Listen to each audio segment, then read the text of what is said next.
So this is white to play here. So as I can notice from this position, we are up a pawn. So that's a good thing. Now, one thing that you must remember is that if you are up in material, if you are up a pawn, then the endgame that would, in most cases, win for you would be the king and pawn game. So, out of all the endgames where you're up a pawn, the simplest endgame in most cases would be king and pawn endgame. So, what's the reason? Because if other pieces would not be there apart from the king, of course, then it would be difficult for the opponent to create activity.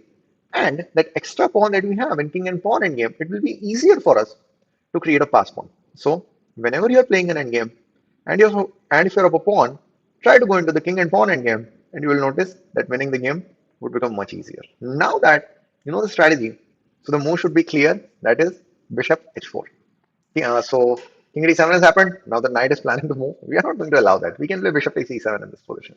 So king takes e7, and now, by the way, we have these double pawns, but it's not like that king is going to attack it. So we have the pawn majority here, the four pawns versus three pawns, and that's what we are going to do something about. We can play f4. Now our plan is pretty simple. We can play king e3, then king e4, then g4, then f5.